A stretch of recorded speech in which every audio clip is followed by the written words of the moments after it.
I'm going to sell you this movie.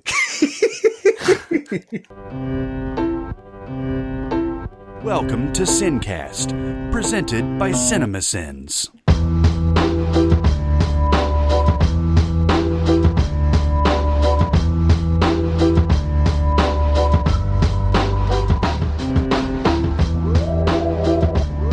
All right, everybody, welcome to the SinCast. This is Chris Atkinson from CinemaSins, joined as always by the voice of CinemaSins, Jeremy Scott. Hello. And from Music Video Sins, Barrett Scher. Howdy. Who is also in my house right now, and another section of the house. I didn't know that. Yeah, yeah, he's in another closet. Yeah, it's almost like we're not in the same place, but we are. Well, for the listeners, we're setting up a studio now that Barrett has moved back to town. We're setting up a studio in Chris's house, in one of his many awesome rooms. And we didn't get it quite set up in time for the recording of this week's podcast. So we're doing it remotely. And I didn't know until just now that Barrett and Chris are actually both there. And that's kind of hilarious to me. But soon we expect the audio quality to go up dramatically, because we'll have a whole studio set up and, mixing board and all that stuff I don't understand. So. Yeah, it should be awesome once it's all set up and everything. Anyway, today we're going to continue this series that we've been doing, the best of each year that we've been alive, and sort of give us a little bit of background, Jeremy, on how this all came about. Somebody asked me to make a video back when I was regularly making videos on my side channel, where I would go through every year that I was alive, and pick my favorite movie of each year.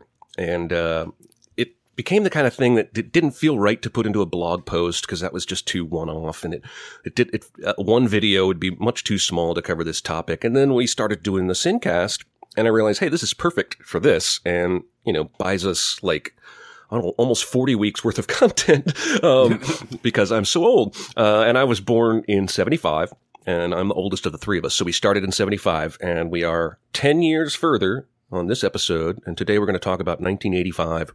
Are you telling me that you built a time machine out of a DeLorean? I'm setting booby traps. Booby traps. That's what I said. I'm setting booby traps. Don't mess with the bull, young man. You'll get the horns. Flames on the side of my face. And what we collectively think is the best movie of that year. If you know a little bit about us, you can probably predict what I would predict will win. But let's talk about the movies that came out this year. I know Back to the Future is the big dog that is super important to Chris.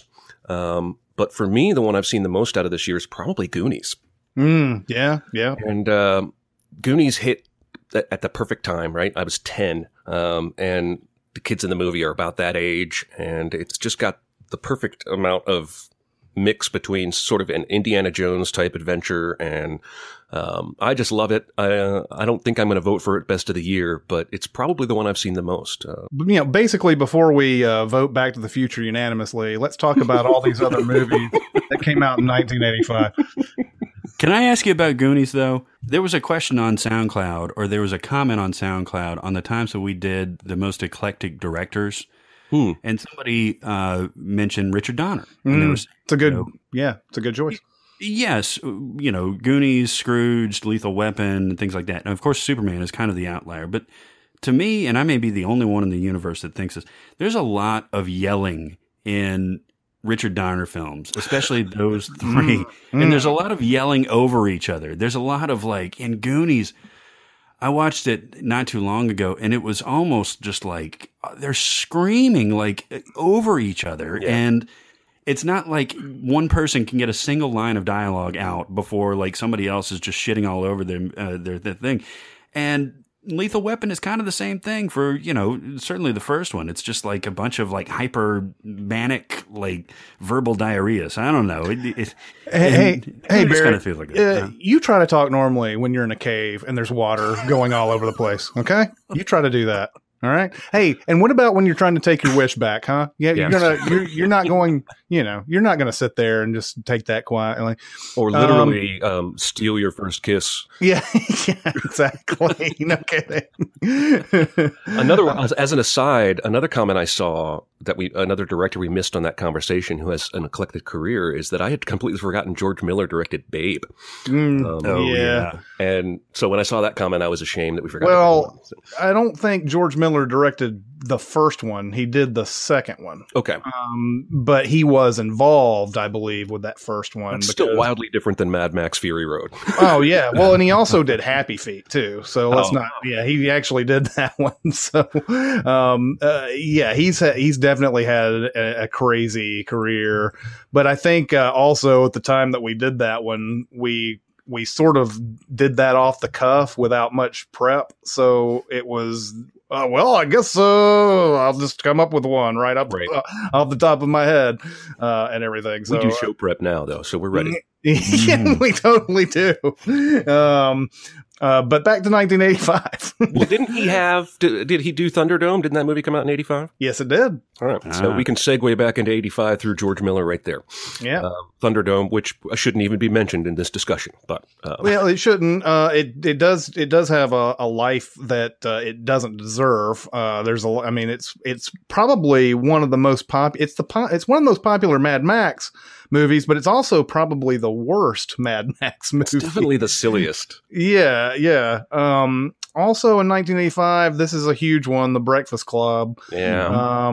It's got that's one that you could easily say has a chance in the race there. Sure. Another great John Hughes movie. He could just do no wrong back in the mid 80s. That was a perfect movie for not only high schoolers, but when you were later in high school. Yeah. Perfect movie. What did the Academy go with in this year? Was it Out of Africa? The Academy went with Out of Africa, which is a piece of shit. How do you really feel?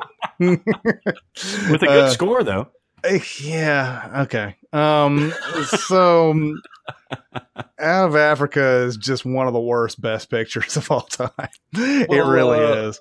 I agree. I didn't like it. But I'm curious to know what you guys think about Witness. With Harrison I Ford. love Witness. Okay, great, because it flirted with a dark horse chance, Snowball's Chance in Hell, but it flirted with that for me because I really like that movie, but I have no concept of what the general public thinks of it. This was also the first year of Spielberg going for Oscars, like really going for it. He had done Indiana Jones and E.T. and Close Encounters and all these movies, and then finally does The Color Purple, which is, it's the first time Spielberg really went to that I'm not a little boy anymore type of movie. And I haven't seen The Color Purple in forever, but I remember it being good. Well, it was a really big year for cult movies. One of them was Pee-wee's Big Adventure. Yeah, which was the big Tim Burton. It wasn't his debut, but it was kind of his coming out party. Yeah, it was essentially his debut. Yeah, and it was a perfect subject for him. The guy who's completely over the character that's completely over the top, and completely in its own universe. It's actually kind of similar to another movie that I like because it kind of uses kind of the weird visuals for like Large Marge and like almost hallucinatory scenes and things like that. But the other one is Better Off Dead, with John Cusack and Savage Steve Holland directed it, and they use like these weird vignettes of like. I think it's like burgers and hot dogs and buns, like, dancing to Van Halen halfway through it when he's like in the fast food restaurant and they do like everybody wants some. But that's a really terrific movie. It's completely absurd. It ties in a lot. Chris and I were talking last night about a South Park episode that kind of mimics the ski race down the K-12 in Better Off Dead. But yeah, it's good stuff. Everybody should check that out. Also, this year, Weird Science, another John Hughes movie, by the way. Yeah, Weird Science gave John Hughes that 1-2 punch. Basically, he came out with 2 movies in this 1 year, and while Breakfast Club, deservedly so, gets most of the praise, Weird Science has a place in a lot of people's hearts. So, like, especially people my age and everything. And Kelly LeBrock was the hottest woman we'd ever seen in our lives. Well, and for today's, like for younger listeners who've never seen that movie, go check it out just to see a wildly different Robert Downey Jr. yeah. But what an amazing run Hughes had, and just to have two come out in the same year too. Well, this is. Did you guys talk about Teen Wolf already? Nope. No. Oh man, there's another movie I saw. This year is full of movies I saw a bunch: Goonies, Back to the Future, Teen Wolf, Breakfast Club, Pee-wee's Big Adventure. But Teen Wolf, man, it does not hold up well at all. Don't get me wrong. It does not. And I'm not convinced it was ever good. But boy, does it have a nice, warm, fluffy, soft spot in my heart. I love that movie. And also, how the fuck did Michael J. Fox do Back to the Future and Teen Wolf and Family Ties? Yeah, seriously. All in this one little. I mean, the guy had to have gotten no sleep whatsoever during this period in time. Seriously, he was busting ass. Oh my God. Yeah, I like Teen Wolf a lot too. And I remember when Teen Wolf 2 came out and Jason Bateman was in it, and I was like, I'm so excited. Oh, this is not good at all. Another classic I wrote on my list is Fletch. Yeah. Oh, yeah. Fletch is so funny. Which they've been flirting with remaking for 10, 15 years now. Yeah. And did they already make one and I just missed it? No. It was going to be Jason Lee there for a while. Yeah, and it was supposed to be Kevin Smith. Oh, that's right. So that never materialized, but that first movie is so funny. I love the original Fletch. Yeah. Pretty good overall year for comedy overall. I know Barrett over there loves Clue. I like it too. I'm not as huge into Clue, but talk about Clue, Barrett. Oh man, Clue is fantastic. You know, it's like when people come out with like Battleship and, you know, things like that now where it's like based on a board game. You're like, oh, Jesus Christ. But in this year, they did a terrific job making Clue into not only like a watchable movie and a good mystery, but a phenomenal comedy. It had everybody in their prime. It kind of introduced America, reintroduced America to Tim Curry, not in drag this time as the butler in the mansion there. Tim Curry is unbelievable in this, and like Madeline Kahn and Mike McKean, and like, I mean, just it's really, really terrific. The dialogue is terrific. There's 3 endings to the movie, which you don't ever see. Yeah, it's just really smart and really good, which is kind of strange because I'm sure 80s audiences had the same reaction as current audiences do to like, they're making that into a movie. Yeah. Well, and what they had also done with Clue is there's 3 different endings, but they put a different ending in different theaters when it came out. Oh yeah. So like if you had a chance of seeing a different one if you went to a different theater and everything, which is an interesting thing. I'm sure as a projectionist, if they did it where they switched it around or something like that, where you had one ending for 1 week and then had to change out the reel or whatever for another week, that was probably maddening. But I'm guessing they just kept the same ending for all the theaters, and then that's crazy because I grew up watching it on video, and it always had like the, well, here's how it could have happened. And then it starts on there, and then it could have happened like this, but this was the actual thing. So it's interesting to think about just seeing like one of those endings. That would be kind of unsatisfying, actually. Yeah. What else, guys? Good year for comedy. Not such a great year for action. Right? Yeah. Like the action movies I wrote down as just notable is Rambo: First Blood Part 2, Commando, and Rocky IV, which isn't really an action movie. Yeah, and this is when we started getting into the dumbing down of action movies. It started getting to the point of let's just have a bunch of gunfire and blowing people away and everything. And that's what people sort of craved during that Cold War era and everything. But Rocky IV ended the Cold War. Of course it did. And everyone I knew alive in 85 saw that movie. Oh, yeah. I was one of them. Rocky IV was, hindsight is 20/20, and Back to the Future is amazing, and Rocky IV is not. But I watched them both equally that year, over and over and over. Well, and what's funny is Rocky IV is one of those great bad movies, isn't it? Like, It's about half montage, that whole movie. It really is. And there's like four montages. There's even one, there's a montage, and then they cut to like one small scene, like it's a minute long, and then it goes to another montage right after that. It's insane, and it's so short. It's basically Sylvester Stallone saying, "You know what? You just want to see the fight, don't you?" And then going right to it. So you just want me to beat up some Russian ass, don't you?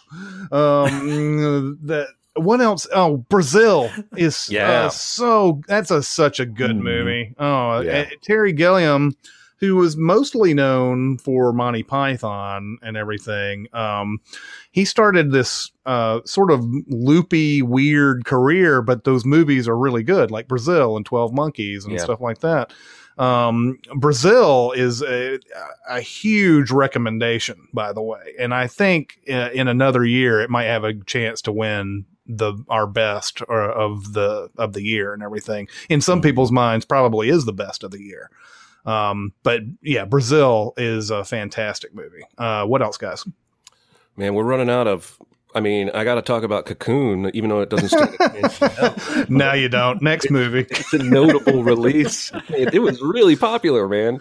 Yeah, it was. Wilford Brimley thing in the outtakes again. Probably so. Yeah, the Wilford Brimley line. I forget exactly what it was. It was like, "We'll never get old, and we'll never die." yeah. Did we mention Explorers? Oh no. I really liked that movie as a kid. Yeah, I did too. And most of these movies from the 80s just don't hold up super well. But that's a young Ethan Hawke, if you want to check out. That's a fight movie. Really. Yeah, and speaking of Hawk, let's speak about Lady Hawk. What is it? Another Richard Donner movie. Like, this is the year that directors did two movies or something like that. I don't know what it is, but Richard Donner, another one here for Lady Hawk. What do you guys think about that movie? Is right. And it's the same for Legend, right? Ridley Scott did that one. Yeah, I'd rather watch Willow than either one of those. Yeah. Willow, that tells you something right there. It does. That tells you something. But it's weird, like Legend, I never think of that as a Ridley Scott movie. And it's, I always, like, every once in a while I'll flip, I'll look at Legend. I'm like, who did that? Oh, fucking Ridley Scott did that movie. Hell, that's weird. With a super young Tom Cruise. Yeah, super young Tom Cruise. What else on here, guys? It is running into like super cult movies at this point. Yeah, like Reanimator and Last Dragon. And then there's Akira Kurosawa's Ran, which is a good movie. It's not gonna be in consideration here at the end of this, but this was one of his last movies. I don't remember. It's not his last, but it's one of his last ones he did. But it's good. And then after that you've got like European Vacation and Desperately Seeking Susan. After Hours. Desperately Seeking Susan. Yeah. That was Madonna's acting debut, wasn't it? Yeah, I think it was. Listen, Madonna has an underrated acting resume between Desperately Seeking Susan. Performance history. Qualitatively, she's better than people really give her credit for in terms of acting. Desperately Seeking Susan. You have Evita, obviously, where she was kind of lauded in that, and Dick Tracy, which was the sultry femme fatale and that kind of thing. And she's got somewhat of an underrated acting career. I think you just like Madonna. I do like me some Madonna. Didn't they make a Material Girl movie? No, they made a Truth or Dare movie though. Oh my god, and it's awful. But then there's a couple more. One of them, and it seems like I always run into a Woody Allen movie on these things, but The Purple Rose of Cairo is a really good movie. Yeah. It's just not in that, it's not one of the ones that we talk about that much, but it's one of his best movies. Purple Rose of Cairo. So that's one that's worth looking at. But yeah, everything else after this is like cult stuff. And I know that we want to mention everything, but But in one, I also segued away from Witness. And one thing about that is, I believe to date, that is the only Harrison Ford movie that he's been nominated for his performance, which is a really weird thing to think about when you think about Harrison Ford and his career and everything like that. It's his only Oscar nomination. Well, he was going for it in that Jackie Robinson movie, though, wasn't he? Oh yeah, he was. He didn't get nominated though. No. Okay. So, what's the order this week, Barrett? So this week it's Jeremy, Chris, and Barrett. All right, let's do it. Barrett's Which will vote be is my worthless. Barrett's vote is worthless.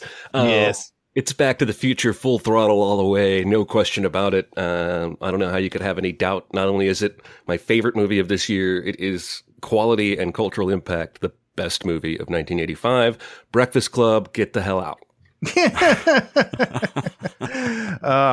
Yeah, I mean, I've said this numerous times. Back to the Future is my favorite movie of all time. So to say it's not the best of 1985 would be ludicrous. One of the Back to the Future, I saw this in theaters, but then my biggest relationship with it was the fact that I got the video cassette for Christmas, and I probably watched it every day for 2 weeks when I got it. So yeah, Back to the Future is generally a perfect movie. There's not much wrong with it. We did do an everything wrong with video for it. But you know, it's there's really not, I mean, even if we find stuff, it's not anything that would detract from the movie at all. So that was an easy pick for me. Yeah. I'll vote for Back to the Future, but only because of the contribution of Huey Lewis. Yeah. Which I think is underrated. It's the power of love, man. It's the power of love. It's a curious thing, and it's a terrific movie. I watched the crap out of this thing. Michael J. Fox is the most endearing hero, one of the most endearing heroes in this type of movie history, really. Like, he's relatable, he's funny, he's smart enough, and he's sarcastic enough to where everybody kind of wants to be his friend. So he's a perfect choice for this kind of thing. And it's an amazing fantasy. I mean, to think that you can go back in time, and not only is it that you are trying to get back to your present time, but you can also improve your lot in life when you get back. And that's always been a great fantasy and appeal to me and everything. But it's just funny throughout. There's not one bad note in that movie. I know that some people will bring up the beginning of the movie is not that great, but it sets up so many things that it's you know, on multiple viewings, that first part of it, which is not bad at all in my opinion, becomes better because you just know what, you know, it sets up, it's laying the groundwork for everything that comes afterwards. Anyway, we'll Back to the Future unanimous winner on that one. no surprise there. No doubt. All right, so that was 1985. So looking ahead to 1986, what do we got? We got Ferris Bueller's Day Off, of course. We've got Top Gun. We've got Stand By Me. We've got Highlander. We've got Aliens. We've got Platoon. God. We've got Pretty in Pink. We got Blue Velvet. Labyrinth. Wow. The Fly. I mean, it's a lot of good stuff. Let's see, what else? Big Trouble in Little China. I already know my vote. Howard the Duck, Little Shop of Horrors, Manhunter, Crocodile Dundee, Maximum Overdrive, Short Circuit, Space Camp, 9.5 Weeks. Jesus. Three Amigos.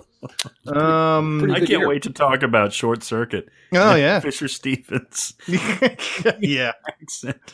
Yeah. And let's not forget The Karate Kid Part 2. Let's not forget that, guys. No. Or the often overlooked Harrison Ford masterpiece, Mosquito Coast. Oh, that's right. Where Martha Plimpton says to River Phoenix, "I think about you when I go to the bathroom." Ooh, yeah. One of the strangest movie moments I've ever experienced. I was like, what does that even mean? I've never seen The Mosquito Coast, but I've heard it's good. It's a Peter Weir movie, I think. It's not great, but I didn't hate it. Yeah, I don't know. But that's stuff to chew on for 1986. We'll be talking about that on the next SinCast. Today, our main topic is we're going to try to sell each other movies that either we hate or that we've never seen before. They're selling, Mortimer. Always be closing. Were you sent here by the devil? No, good sir, I'm on the level. So, Barrett, do you want to take it away on this one? Yeah, so this kind of came up when Chris and Jeremy and I were talking about the movies that we hadn't seen from the IMDb Top 100. And it got into a thing where Jeremy was selling Chris on Singin' in the Rain, which he didn't realize he had already seen, but that's beside the point. And Chris was selling Jeremy on Amelie. Because Jeremy hadn't seen it, and got some good responses on SoundCloud and Twitter where people said that's a really good topic. You should do that for movies that you haven't seen before, and ones that maybe you've seen and you don't like at all. But that one of the other people said, this is really good. You should take another shot at it. So we're going to do that today. We're going to take a movie that some of us haven't seen, and then we're going to take a movie that some people have seen but may not have liked. And I'll go ahead and just start off because I've got what I think is a really fun one. And it's one that Chris hasn't seen. Jeremy has seen it, but it's Nymphomaniac Volume 1. And so this was, he couldn't help but notice this movie when it came out a couple of years ago. It was Lars von Trier, who's a very controversial director that's done Antichrist before and a few other really controversial movies. And this one was really him going all in on the crazy. He really it was interesting because during the press, and anytime you get this guy in front of a press corps, it's just comedy gold because he really tries to fuck with everybody. And for this one, he comes out and he's like, I really wanted to make a porno movie. and he did. This is a porno movie, basically. So, it's actually still on Netflix now. So if you got Netflix, make sure your wife or husband is out of the house for a while and put it on. The interesting thing about it, though, is it's not exactly what you'd expect. Yes, there is a lot of explicit sex scenes, and yes, there's a lot of in your face sexuality. But the interesting thing about this movie that I wasn't expecting is that it goes a lot deeper. It's not it intellectualizes this woman's kind of path in life. Chris, you haven't seen it. Jeremy, you have seen it, but has it been a while, or have you seen it recently? I think when it first hit Netflix, I was curious enough just for the Shia LaBeouf factor and, the controversy. So it's been a while, and I agree with you. I remember thinking, this movie is trying to take these ideas and concepts a lot deeper than I expected, but I didn't really feel like I needed it. Right? Like, how much time do I want to spend in the mind of this girl? You know what I mean? Well, that's an interesting question because, first of all, if you like Lars von Trier, this is my favorite Lars von Trier movie, actually. And I'm kind of a fan of his. It's equal parts the most accessible and one of the most disturbing. Now, Antichrist was plenty disturbing, but this is just kind of very raw, but very balanced, I thought, for whatever reason. And it kind of starts off with this woman named Jo, played by Charlotte Gainsbourg in the older version, and Stacey Martin is the younger version. And she is assaulted in an alley. Stellan Skarsgård finds her and kind of nurses her back to health, and she starts telling him the story of her, and she comes out and says, I'm a nymphomaniac. I basically am obsessed with sex.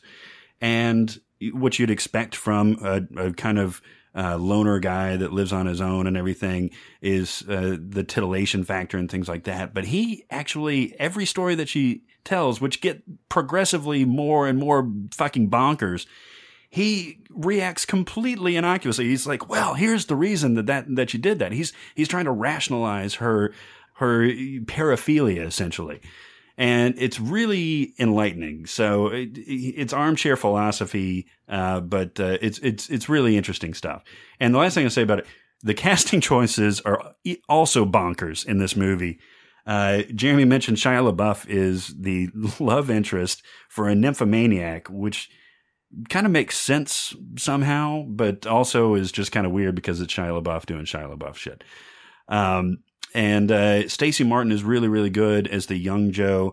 LaBeouf is basically as annoying as he always is in these things, but he's supposed to be in this one. And my favorite casting choice in this is Uma Thurman comes in and plays this wronged wife and comes in to confront her husband as he's having this tryst with Joe. And she is absolutely insane. She brings her kid into this woman's apartment, her kids, and like basically just in your face, like, here's what you're giving up. Here's what your whole family that's leaving you. And at one point she says, kids, do you want to see the whoring bed? And takes them back to see like this woman's bed. And they end up having dinner. Anyway, she completely loses it, and it's a hilarious scene. It's very, very interesting. I don't know if I've properly sold you on this movie, but it was much more than I anticipated for it. So you should try it. You should go and see it. We were decrying earlier the lack of good options on Netflix recently. And this is one that's actually worthwhile watching. Well, and we should add the caveat, as long as you're like 18 or older. Oh, yeah, I should say that. Yeah. You got to have your parents' pen. I mean, your own pen. Right.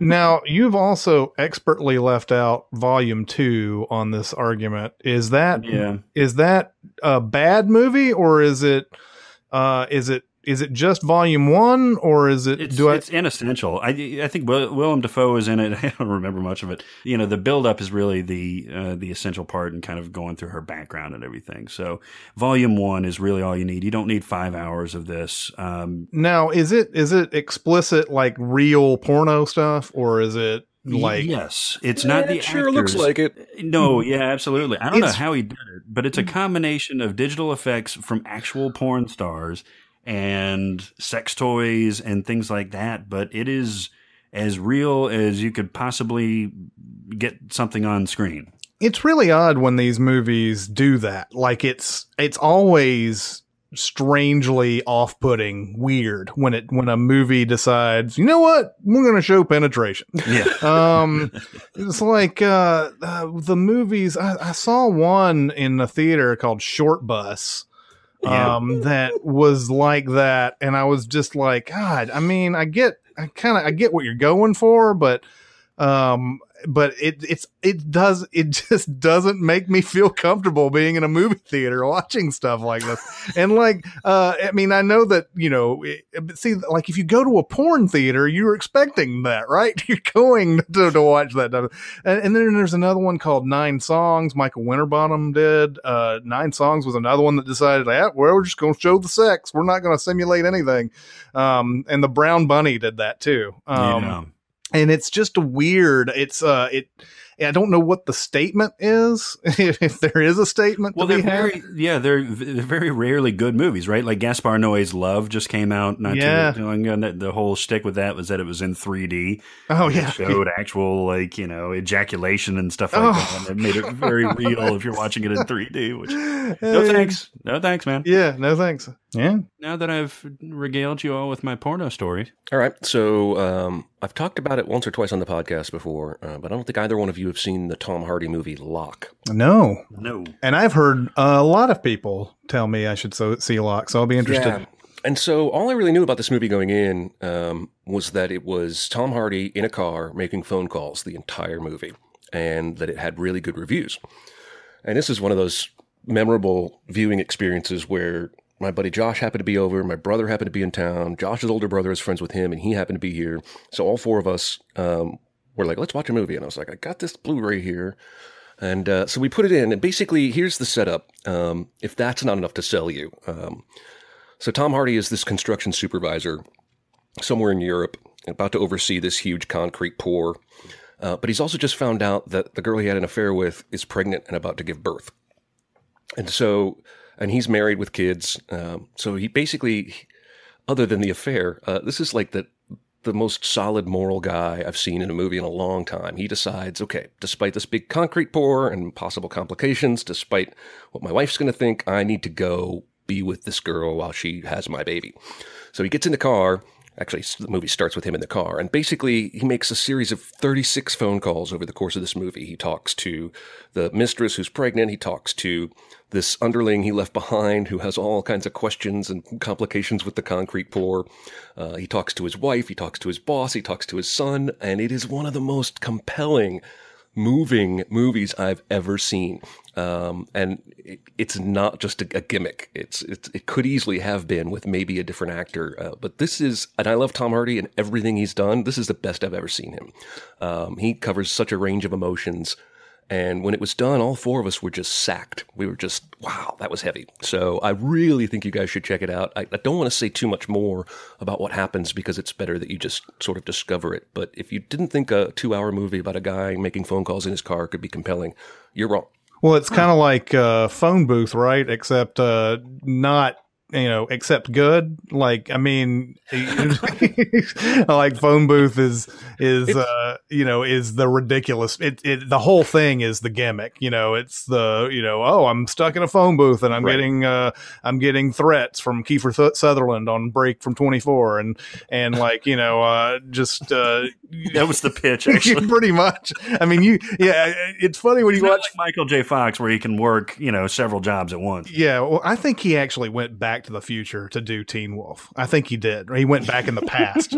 He did the Hermione thing. He did the, he did that. But yeah, they did the time turner thing. But yeah, Phone Booth. I don't want to talk about Phone Booth the whole time, but like it really did feel like that. Like Kiefer Sutherland was doing like, okay, Kiefer, today you're going to do that, but the following takes place between 1 a.m. and 2 a.m. And oh yeah, here's some lines from Phone Booth. And oh yeah, and then after that we got some more 24 stuff for you to do. Okay, all right, that's great. Anyway, this is a movie that people have talked to me about, and I never heard it described this way. I just heard it was him in a car the whole time. So that was, that was an interesting little. You didn't give away anything, but it made me want to see it. So job well done. There you go. I can't wait until you watch it a couple days from now and realize you've already seen it. Yeah, no kidding. It's like, oh yeah, I actually saw this in the theater. Shit. How could I have forgotten? It was called Drive. Yes. So it's your turn, buddy. Yeah. I talked about this movie when we did 1977, the movie Sorcerer. William Friedkin had done The French Connection and he did The Exorcist, and he had sort of a hiatus there where he hadn't done anything. And so I was actually reading some of the notes on this movie today, and he was talking about how he wanted to do a movie that wasn't horror and it wasn't a cop movie, and he wanted to do something that was kind of like The Treasure on the Sierra Madre, which I don't know if any of you guys have seen before, but it's but that's a good movie. And so he decided that he was going to do basically what is a remake of The Wages of Fear. Now, when I mentioned Sorcerer last time, we had somebody come on Twitter, I think, and say, hey, if you like Sorcerer, then you're going to like The Wages of Fear. It's a movie that came out in like 1953. But I don't know what the changes are. I guess if there's anything that comes out of this, I'm also going to be talking myself into watching The Wages of Fear after this. But Sorcerer is an adventure movie, and you would never think that from, of course, the title, which was a classic blunder on the part of all the filmmakers involved. They made this movie called Sorcerer from William Friedkin, whose last movie was The Exorcist. And of course, a lot of people thought, oh, this is going to be more horror from him, and that's going to be great. And it's nothing like that whatsoever. Even though the movie itself is almost hilarious in the way they do the title. The title is all horror and everything, and there's like this scary mask, and there's the Tangerine Dream soundtrack on it and everything, and it's just like Sorcerer, and it's like, oh no, what are we about to get into? And then like immediately it goes into like, oh, here's this guy in this city, and then we're gonna go to this guy in this city, and all that, but it follows these three people in three different cities, they're all like criminals. And but for all various reasons or whatever, they are moved to this small town in like Central America or something like that. And they all get into like basically financial straits once they're down there. They either want to leave or they're just not living a good life anymore. And so one of the guys what happens is an oil refinery blows up, and this is like a weird political situation in the town and everything. Like, some people consider it a heroic deed to blow up an American oil rig and all this other stuff. And there's like all this, but the company wants to stop the fire. And the only way to stop this fire is to blow it up with nitroglycerin or dynamite. So there's some dynamite that's stored like 200 miles away, but it's not stored very well. And the nitroglycerin has started to leak down into the boxes and is not very safe anymore. So the whole plot basically at this point is they need to get this dynamite over to the oil refinery to blow up whatever they need to blow up to stop the fire.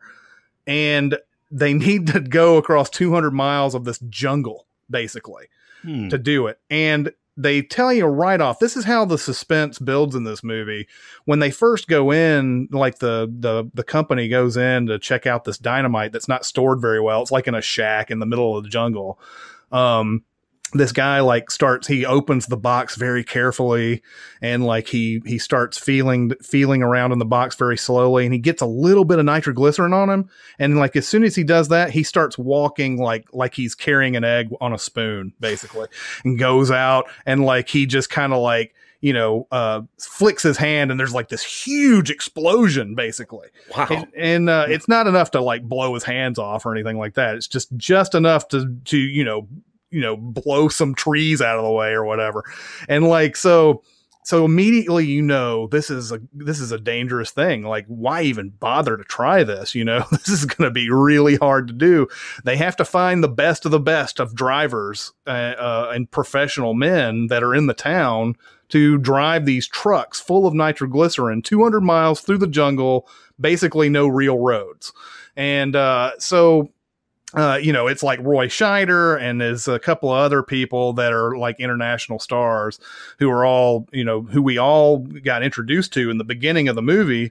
And it's just so interesting to watch them get the trucks just right. And it's funny how just generally showing professionalism is an interesting and fun thing to watch in a movie when they're getting all this stuff prepared and ready to go.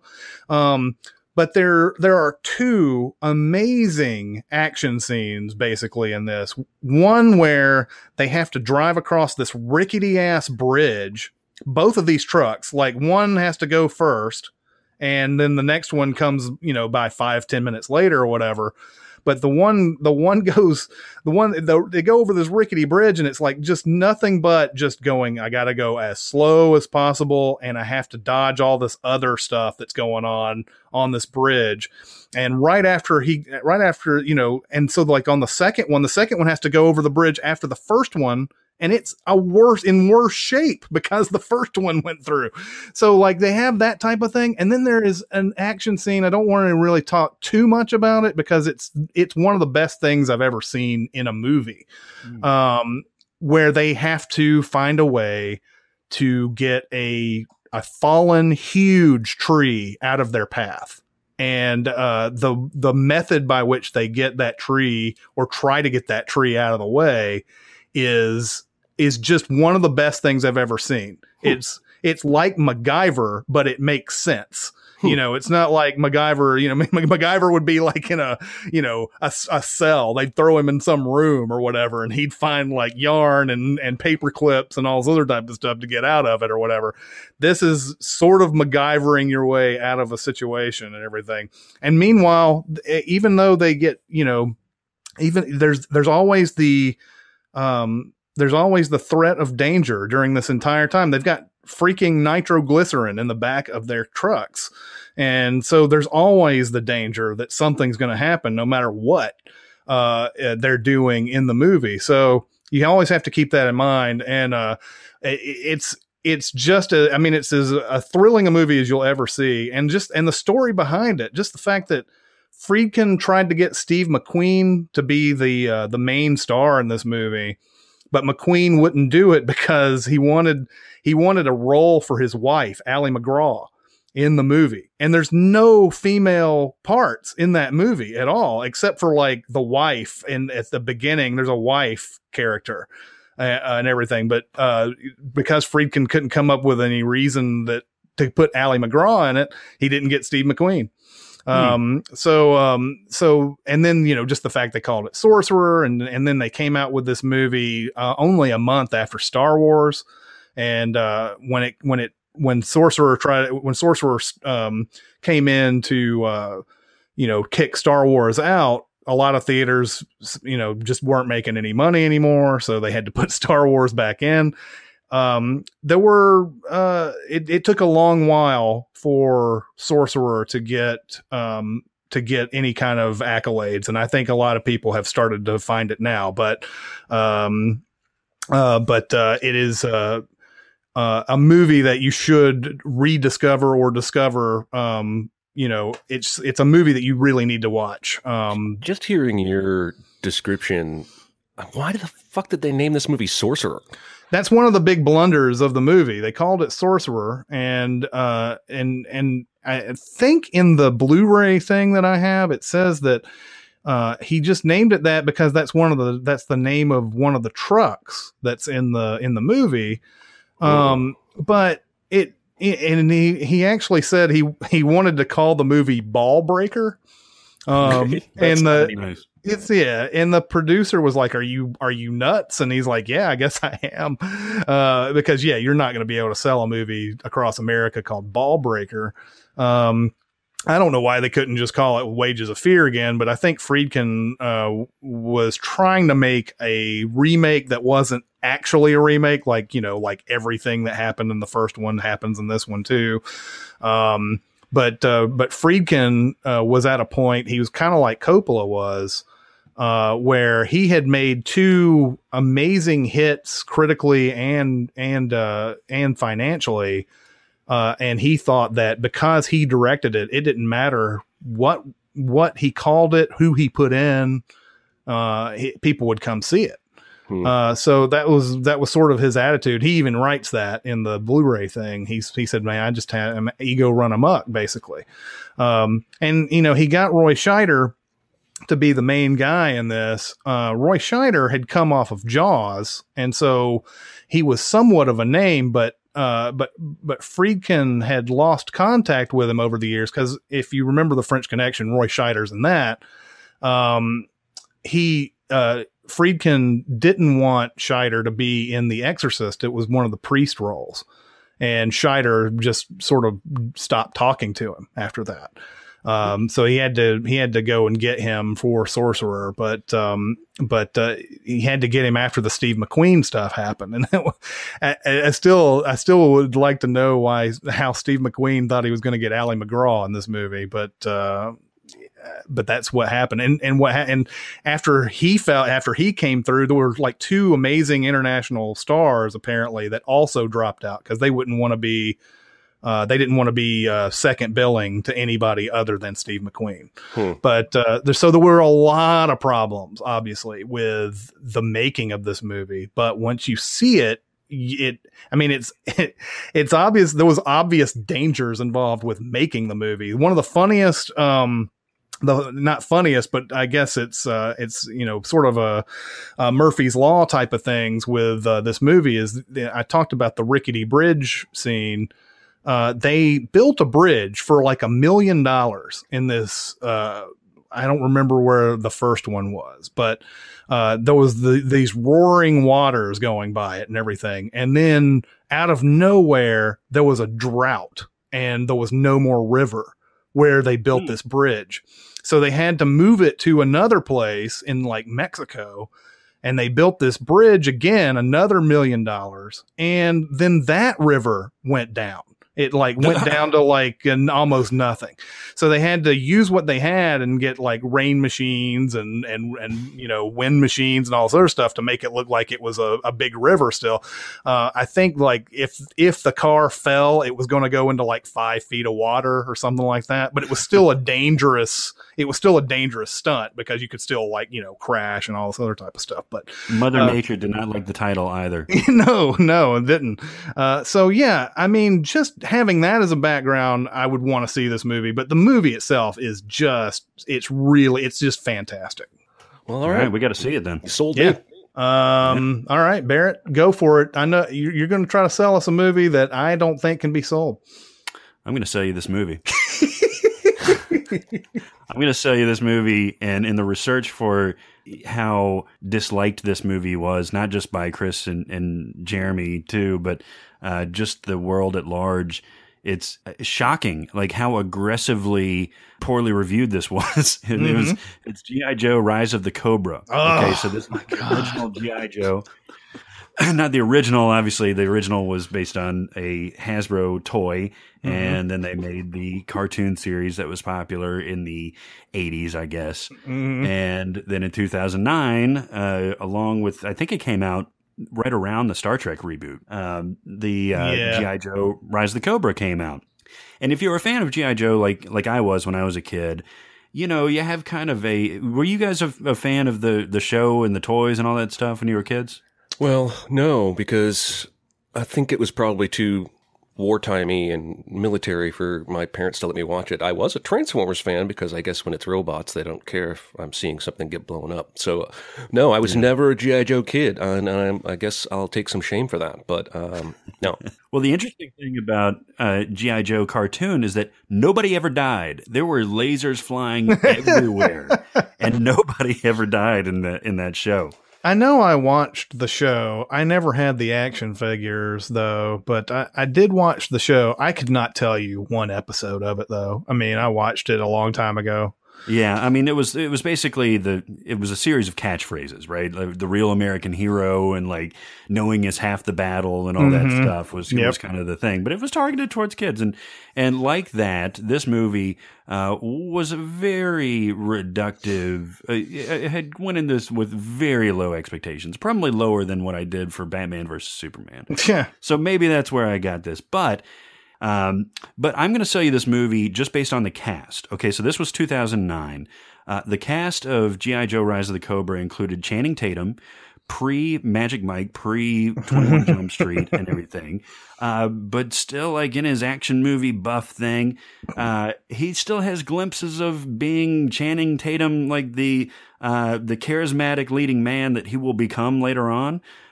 He's not all the way there yet, but he's, getting there.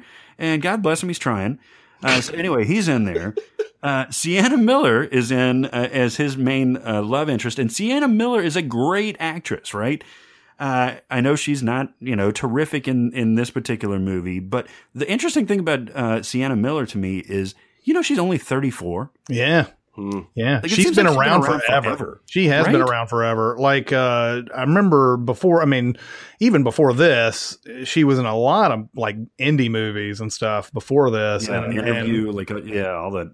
Yeah, and so she always looks different too. I can never pinpoint her in a movie. She always looks different. Like when she's an American Sniper, I'm like, who is this? I don't know who this is. Oh, it's Sienna Miller. Holy crap! Yeah. Well, in this, she is in full-on action movie, action figure, skin tight leather stuff. Yes. So do with that what you will, but it's interesting stuff. Jonathan Pryce is in this, playing the president. You Game of Thrones fans would, he's the High Sparrow in Game of Thrones. And he was also in Brazil from 1985. Dennis Quaid, who everybody knows, a great actor, long track record. Joseph Gordon-Levitt is in this movie as Cobra Commander. Ray Park is in this movie. Yeah. Darth Maul himself plays Snake Eyes. And he is amazing. The scenes with Snake Eyes and Storm Shadow, the two ninjas, the two opposing ninjas for the sides, are really, really terrific action pieces. A couple more. Byung-hun Lee, who is in The Magnificent Seven, is actually Storm Shadow in this. So he's in this. And then say what you will about the movies he's been in, but Marlon Wayans in at least Scary Movie, like the first two, was really funny. And he's in this too, is mostly the comic relief, but also, you know, a big action piece himself. So that cast is not so bad, right? Cast is not bad. How's the movie translate? Okay. I'm just getting the cast out there. All right, so the plot moves along. It's again, this is not a great movie, people. I'm not telling this is a great movie. I'm saying this is a good action movie. This is a fun movie. This is something that you can throw on like a Saturday night or a Sunday afternoon or something like that, and kind of let your brain leak out of your ears. But it's not as bad as what you would think. It's not nearly as bad as a Transformers movie. It is not nearly as bad as some of the big blockbuster, you know, Batman versus Superman stuff. The plot moves along pretty quickly. The action is terrific. Like I said, especially between the two opposing ninjas. The dialogue is fun. It's got an interesting backstory that's enough to keep your attention. It kind of gets long in the whole Sienna Miller, Channing Tatum thing, but again, it's not bothersome. And the backstory between Channing Tatum and Joseph Gordon-Levitt is awesome. He is into nanobots, right? And into nanobots as being like a means of terrorism for a new world order. And this is the guy that becomes Cobra Commander. So Joseph Gordon-Levitt's in this weird like respirator mask and everything, and he's not full-on Cobra Commander yet. He's this kind of gimpy scientist that's kind of just sequestered in the lab all the time. Used to be a war hero. And then by the end of it, he becomes, you know, super sized with all of his nanobots and all that stuff. But the nanobot technology is kind of a cool feature. It takes down the Eiffel Tower. It destroys a little bit of Europe, but you know, it's like fun destruction. Yeah. So it's also like the cartoon, by the way. Nobody really dies. So you don't have to worry about like putting some stakes in on somebody and like seeing them go. Anyway, to summarize, great cast. Fun action movie, great action set pieces, a lot of fun performances and things like that. And I think I've sold this movie. To who? Yeah, you haven't. But I may, just out of sheer morbid curiosity, watch it again and see if there's any redeeming value whatsoever. Oh, yeah, there is. Because I know I'm going to hate this again when I watch this, but watch it with me. Watch it with me. We'll watch it together. Yeah, okay. I'll try to hide my boner, and we're gonna watch this together, and you're gonna see how beautiful this movie is. Because a lot of the things that you just talked about are also reasons why I wouldn't like the movie. What? For instance, the Channing Tatum Sienna Miller thing.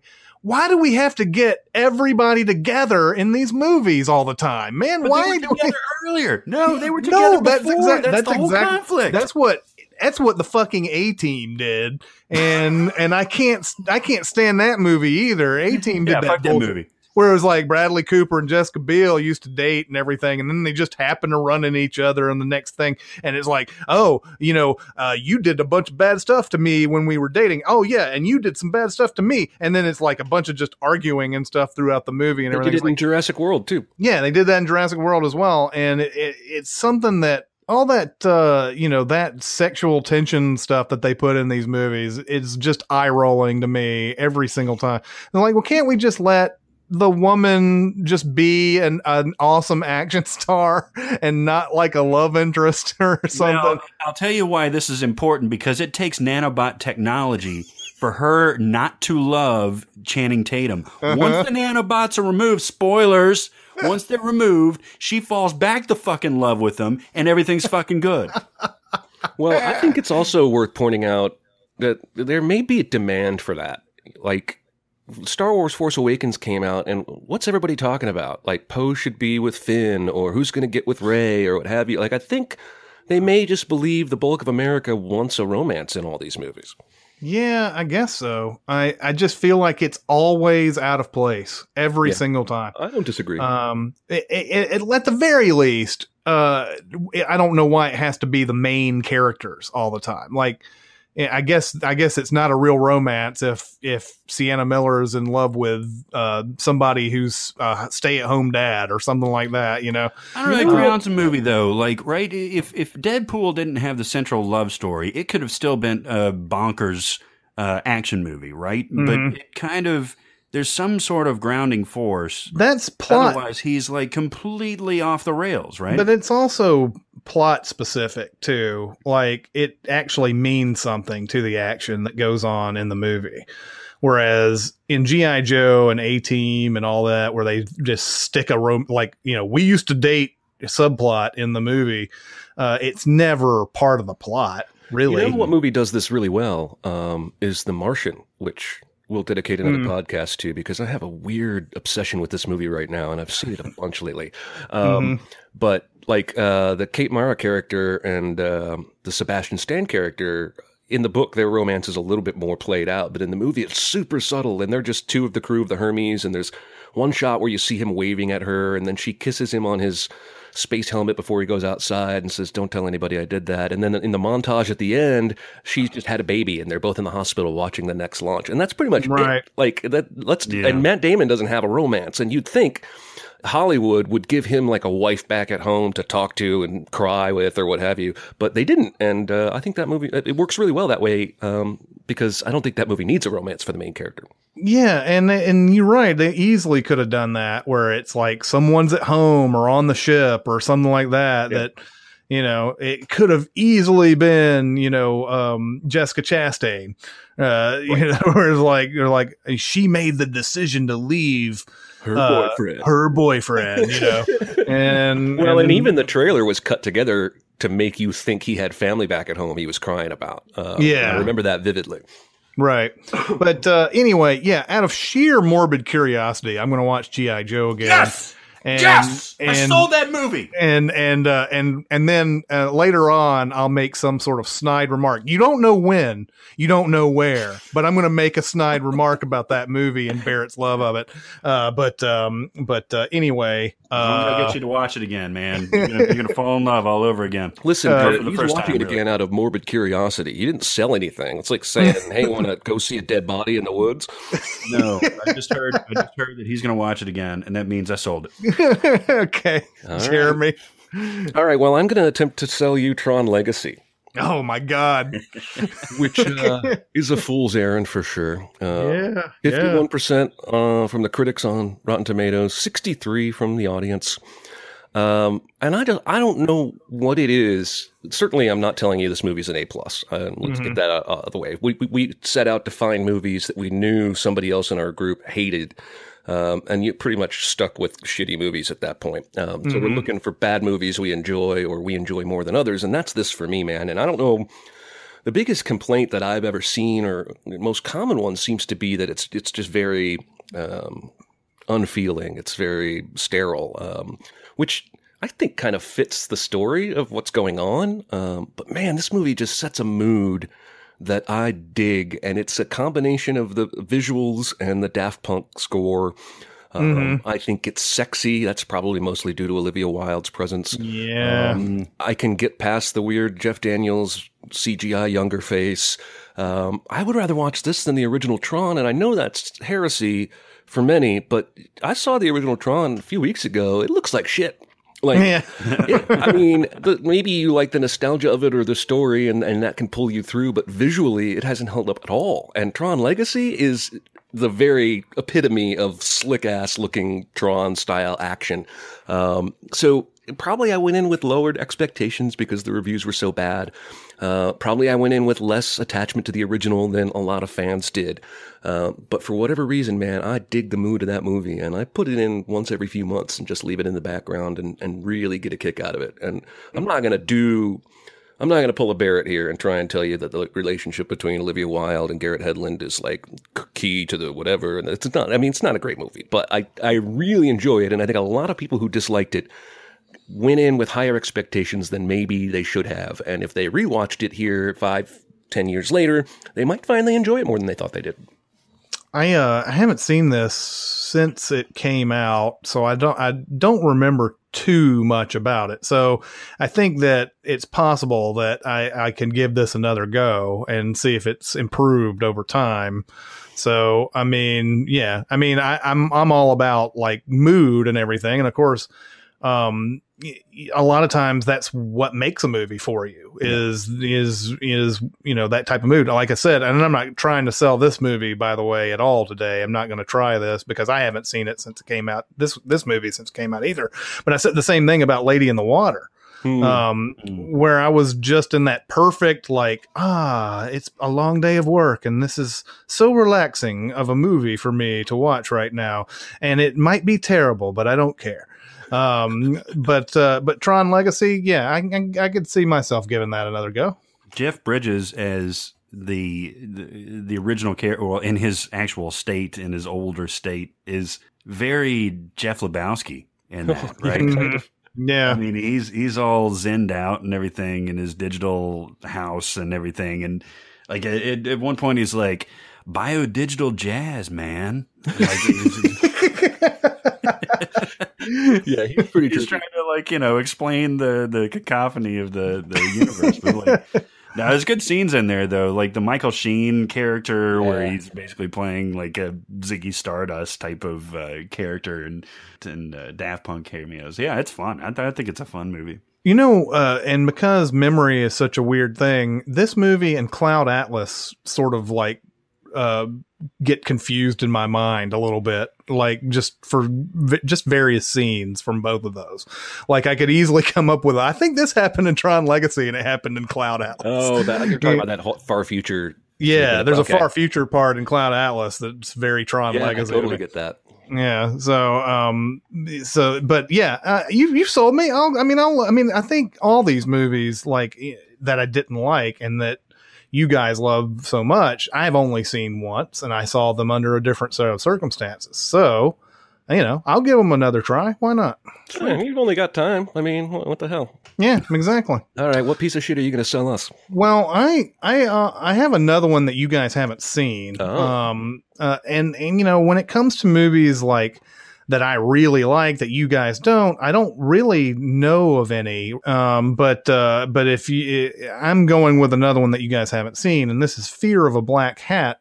And this movie, I've talked about it before, but you know, last week we very nearly gave This Is Spinal Tap the best of 1984, and has very, you know, and deservedly so. Now, Fear of a Black Hat is definitely not This Is Spinal Tap. We're not going to go and say that this is equal to that or whatever, but it is almost as enjoyable as that movie is. And it's basically the rap Spinal Tap. And it follows a rap band known as NWH, just like NWA, but with hats. And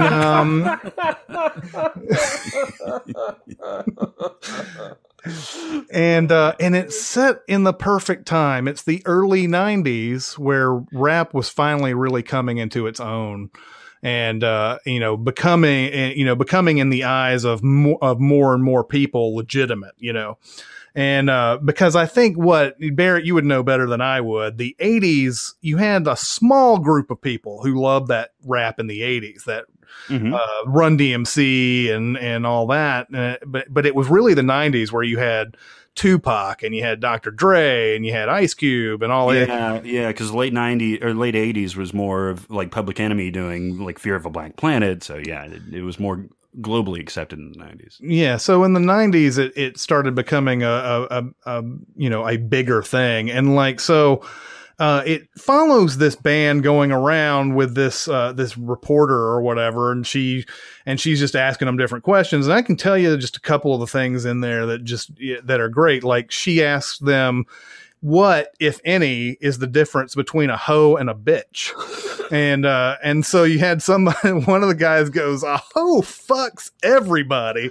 And then somebody else is like, right, but a bitch fucks everybody except you.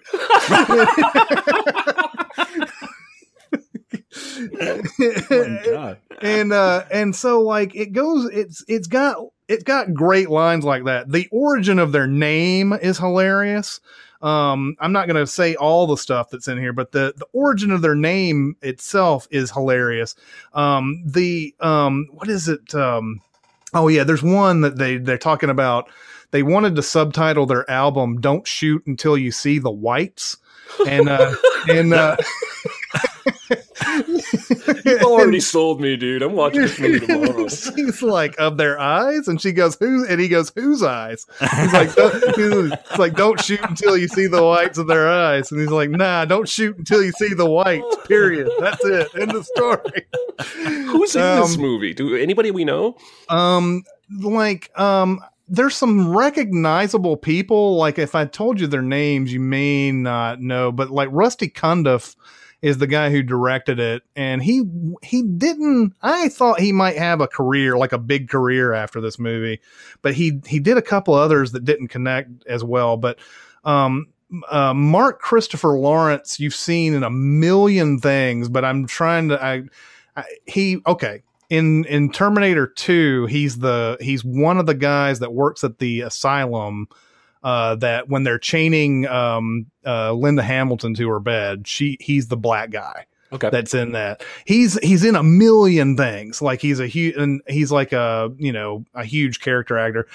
Casey Lemons, who's in I believe was in Silence of the Lambs and has gone on to have like a good directing career on her own, is in it, but like not very many like huge names that you would just know right off the bat.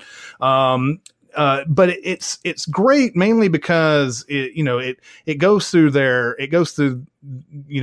rise to fame and all this other type of stuff. And it also goes through when they break up and they start doing their solo projects. So there's like a lot of like spoofs of PM Dawn and, what else is it? Like just, stuff like that. They get into all the other types of music that these,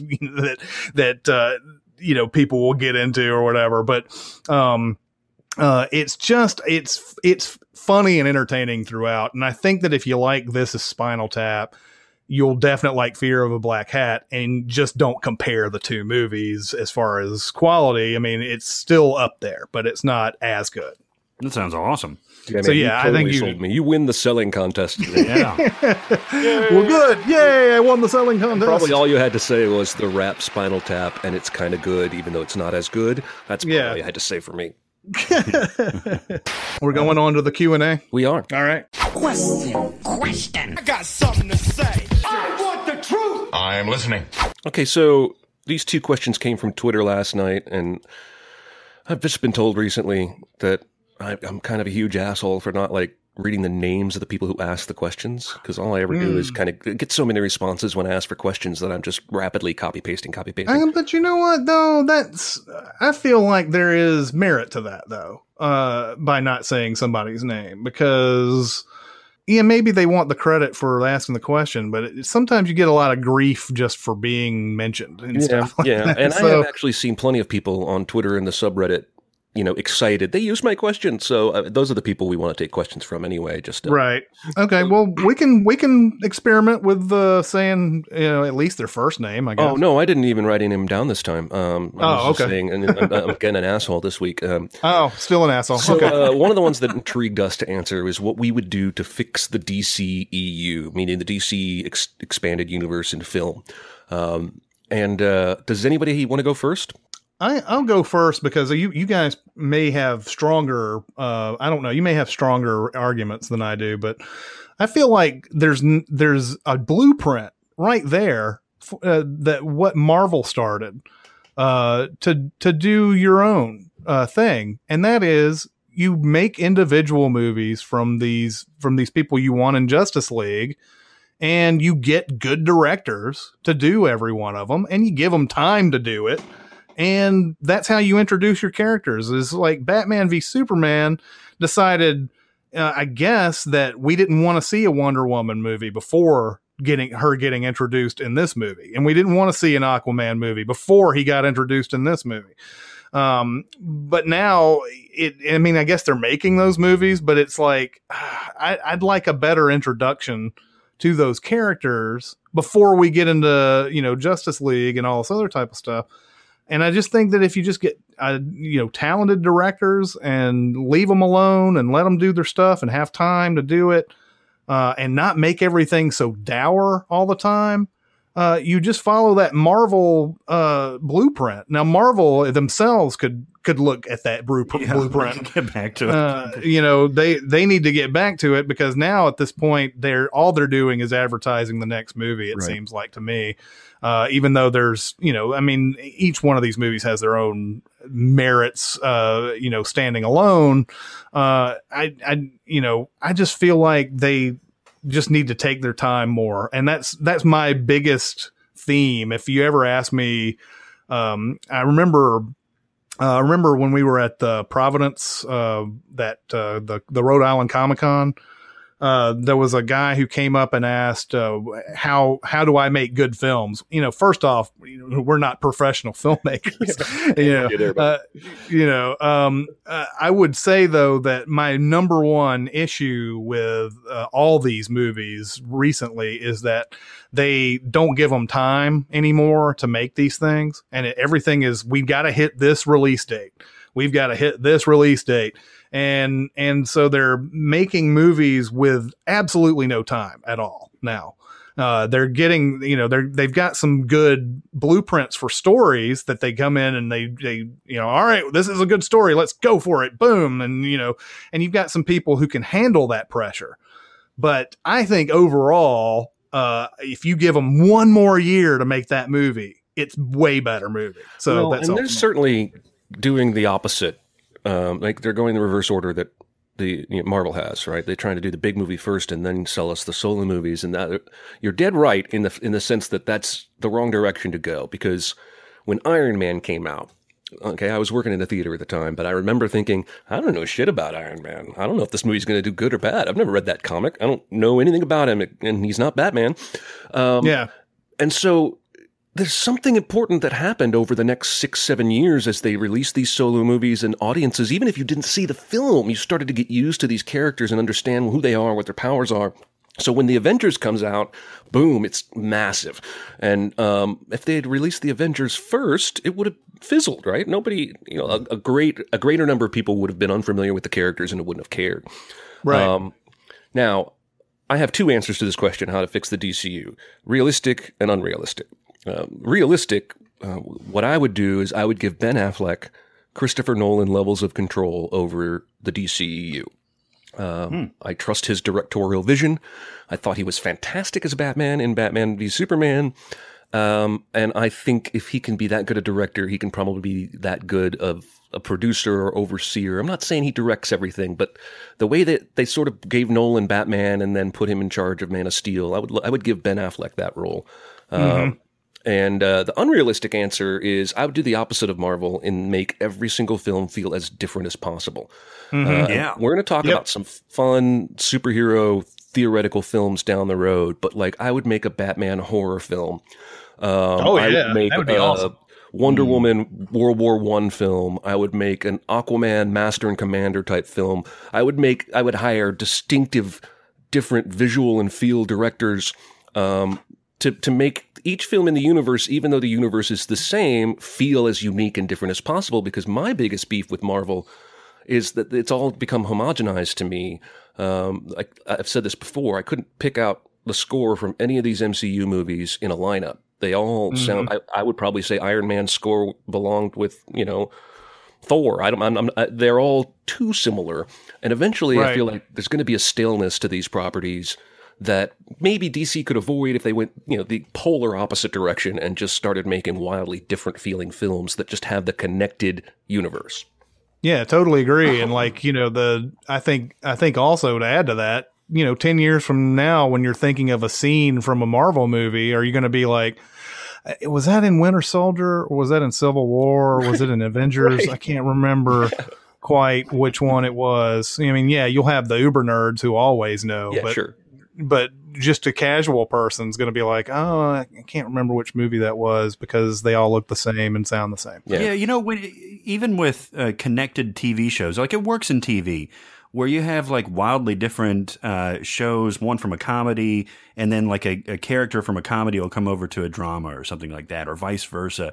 And it feels like kind of jarring at first, but it's also cool. Like, Netflix is doing some connectivity with it. Netflix is doing that well, I think, with these Marvel shows, with Daredevil and Jessica Jones. And and those are all in a shared universe. But have a very definitive, distinct feel. Film noir and action. Yeah, and man, that Daredevil, I haven't seen the second season yet, but the first season had a couple of just amazing action scenes, and I just wish that they could do that in the movies, and I've talked about that before. But the second season has a showstopper. It's even better than the first season, so you're going to I can't wait to actually have time to watch that show, but like I'm just remembering the first season. I'm just like, man, seriously, you can't do like that hallway thing in any of these other movies. You can't, I mean, not to do the exact same thing, but you can't plot out an action scene that's like that. You know, I mean, just come on, just one time. Yeah, I'm with you. Barrett, do you want to fix the MCEU or did we do it already? Well, no, I was going to mention that too. We were going to tease the superhero crossover ideas for a future SinCast. In fact, I think that may be next week. Yeah, and you know what? Evan Peters, Quicksilver, gave an interview this week where he said he wants a team-up movie with him and Deadpool. Yeah.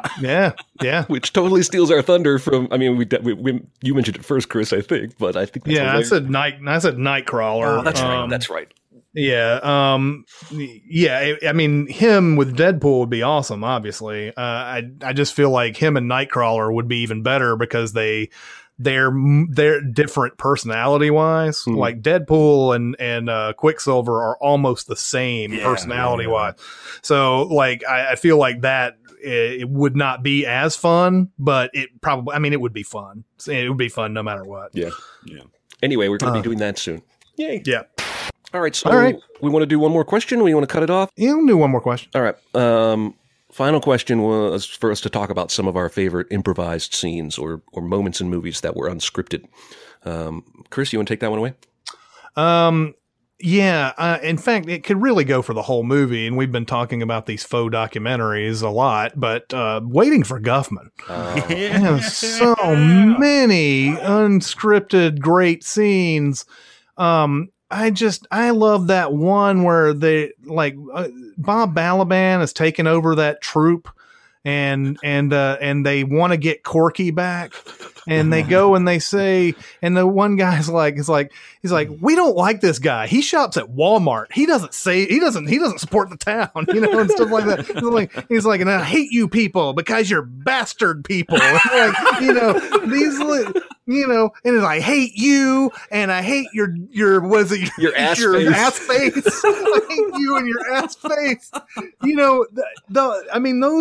Those movies are just chock full of that type of stuff, and really the whole movie. I mean, they think they have outlines of what happens or whatever, and then they just go into it. So, Waiting for Guffman, Best in Show, those two movies in particular have the best for me. And that's the thing, is that those people have been working together for so long that they have such a trust and understanding to do a completely unscripted scene without any worry that it's going to come out great. Like, some of those people have been doing stuff together for 30, 40 years. Yeah. Oh, yeah. Well, mine is at least the first one that came to my head. I'm sure if I did a bunch of research and thinking, I could come up with a lot, but it's from The Birdcage. Oh, yeah. And I only know this was improv because, it used to be like that college premiere magazine, Empire magazine. I used to read all this stuff about film, and one of the articles I read mentioned that this moment was not scripted, but it's in when they're finally doing the big dinner. By the way, if you don't know about The Birdcage, it's Robin Williams and Nathan Lane trying to pretend like they're not gay so that their son can have a dinner with his girlfriend and their conservative parents over, and it's hilarious. And Hank Azaria is their gay Cuban butler, and he's preparing all his food, and Robin Williams comes in there. Everybody's in a huff, and Hank Azaria dropped a dish and it smashes on the floor and it was not supposed to happen. And there's this pause where everybody's like, and Robin Williams goes, fuck the shrimp, and he walks out. And it was completely, there was supposed to be real dialogue there. There was not supposed to be an accident, but it's such a hilarious, it's one of the laugh out loudness moments of that whole movie. I really like that movie. That's beautiful. Wow. Yeah, mine is, I actually, when I thought about the never scripted or not scripted scenes, my first thought was the Chevy Chase and Bill Murray scene in Caddyshack. Now that actually was scripted after the fact. They had never planned on doing that, but after getting wind about Harold Ramis got wind about the whole beef between Chevy Chase and Bill Murray, the three of them actually sat down at lunch and wrote the scene that became so pointed to as one of the funniest of the thing. But there's a lot of good improvised stuff in Caddyshack, including the Cinderella story scene where Bill Murray is the groundskeeper and he's out there, getting his golf swing together with like that crazy gardening, like hacking tool with the flowers. Yeah, it's completely improvised. He's just out there. He's like, Cinderella story. And he's on the 18th at the Masters. Yeah, Cinderella. Yeah. Oh, you got all that one. You got all that one. And yeah, that was completely improvised. And the other one was the Chevy Chase scene with Lacey Underall in bed, where he's like douses her with all that oil and all that stuff. Like apparently that whole thing was. And they, if memory serves, like watching behind the scenes, like they hated each other. I think everybody hated Chevy Chase at that point. But like, it seems to be a recurring theme. Yeah, man, that's some good stuff. And that is another long podcast for us today, huh? Mm-hmm. Yeah. But that'll be the SinCast for this week. Continue going to SoundCloud and giving us your thoughts, telling us how much we're great or how much we suck. We love them equally. And I believe that's all for this week. It's Chris Atkinson with Jeremy Scott and Barrett Share. We will see you next time. Thanks for listening. Comment on our episodes on our SoundCloud page. Check us out on YouTube, Twitter, Facebook, and Reddit. And be sure to visit CinemaSins.com.